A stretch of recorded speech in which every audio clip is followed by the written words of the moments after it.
What does it take for you to be able to play junior hockey? I'm Zach at 24/7 Hockey, and that's what we're going to talk about in this video.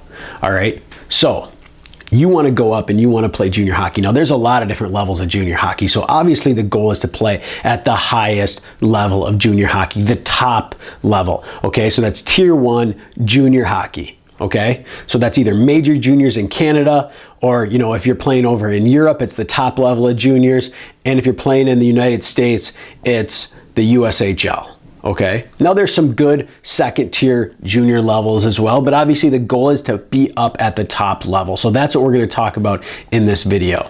How do you play junior hockey at the highest level? Now, you may think in this video that I'm going to talk about all the tryouts that you need to go to and all the exposure camps and the tournaments and things like that. But the bottom line is this, okay?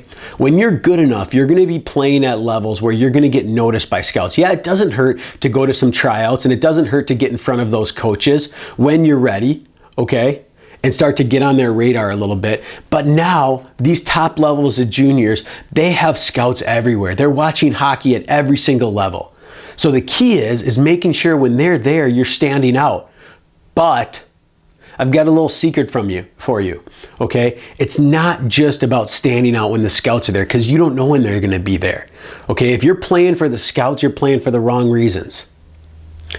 The bottom line is you need to make it a habit of playing the same way that you would play if a scout was there every single time you step on the ice. For practice, for games, for scrimmages, it doesn't matter, okay?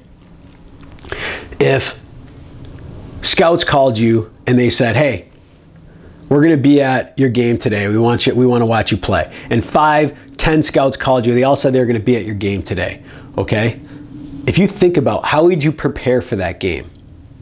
How would you play during that game? What would your mindset be like? Well, you have to have that same mentality in practice. You have to have that same mentality every time you step on the ice.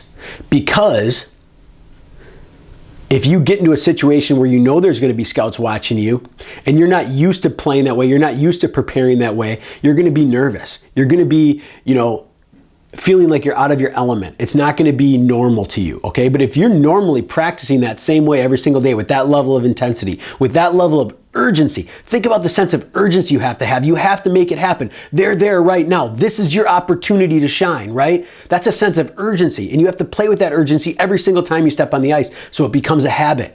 So then it doesn't matter, because you know what? They're not going to call you on the phone. They're not going to tell you they're there. You don't know when they're going to be there a lot of times, okay? You don't know who's watching you a lot of times.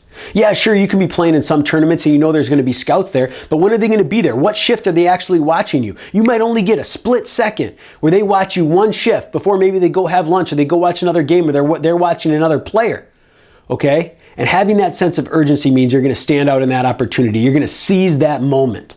And that's really what it's all about, okay? So you have to be able to prepare yourself every single time you step on the ice with that sense of urgency, with that sense of competitiveness, and with that sense of effort, because it's got to become a habit, and it won't become a habit unless you practice that way, unless you train that way, unless you play that way every single time you step on the ice, and it doesn't matter who is there, okay? And that's going to help you get noticed when somebody actually is there watching. Now, that's great, right? But that's not good enough by itself. Because the next thing that you need to think about is that you have to be one of the top players on the ice, period. Okay? You have to be one of the top 2 or 3 players on the ice, meaning that your skills have to be there, your skating has to be there. Scouts are going to be looking for that stuff. So every single day you need to be working on that off the ice. You need to be working on your skills. You need to be working on your shooting. You need to be working on your stick handling. You need to be working on your one-on-one moves so that you can create time and space without having to stick handle through players. Okay? Scouts at a higher level, they see you trying to stick handle through players all the time and turning the puck over, or even if you make the move and get around guys, they're going to know that players at their level are too good for that. You're not going to pull that off at the next level, okay? So they're going to see that habit and they're going to say, you know what? He's got bad habits. That's stupid hockey. Sure, it might work in freaking, wherever really double A hockey or triple A hockey, but it's not going to work at the highest level of junior, period, okay? Now, maybe when you get there and you keep working on your skills, you can pull one of those moves off once in a while, but your habits better be in check. You got to get those habits in check. So work on that stuff off the ice every single day so that you can be one of the top players. Because you got to be one of the top players in the game if scouts are there watching. And again, If you think you're just going to be one of the top players in the game that one time that a scout's there, you're screwed. It's never going to happen for you. You need to be the top player in every single game, in every single practice. That's how you're going to end up getting noticed. So you have to do those things if you want to get noticed for junior hockey. And then if you want to add some tryouts on top of that, okay, if you want to add, a little bit of exposure on top of that, but don't get caught up in that game. Those are money makers for a lot of kids that don't have those first two things that we just talked about. Okay, you have to have those first two things that we just talked about, or that other stuff, you might as well take your money and flush it down the toilet, because it ain't going to happen. All right, no matter how bad you talk about how much you want to play juniors, it ain't going to happen unless you're doing those first two things. And then you want to add a third thing in there, is that you have to make these habits consistent. Okay, every single day consistent. That is what the elite players are doing, is they're working on their routine, their training, their intensity. It's consistent every single day. Okay? Because when you get up to that level and you actually make it to that level, and it takes all that work to get to that higher level, if you don't have those habits and you don't have that consistency, boom, right back down, cut. Now you're down playing at a lower level again. Okay, only a few players stick. They have 40, 50 players that are drafted, tendered, signed, whatever it is, okay, protected.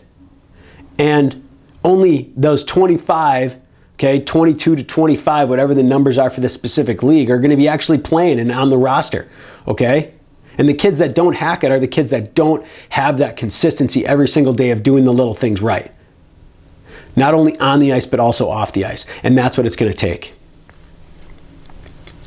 If you want more help on this, if you want more training, if you want to build those habits, if you want to build those workouts, if you want to work with us, so you can understand the positional aspects that it takes to play at a higher level, the mental aspects that it takes to play at a higher level, the physical aspects, and you can actually work on those things, okay? These are things that most players aren't working on because coaches don't have time or don't have the background or the knowledge to actually help you on these things. These are advanced tactics of playing at elite level of hockey.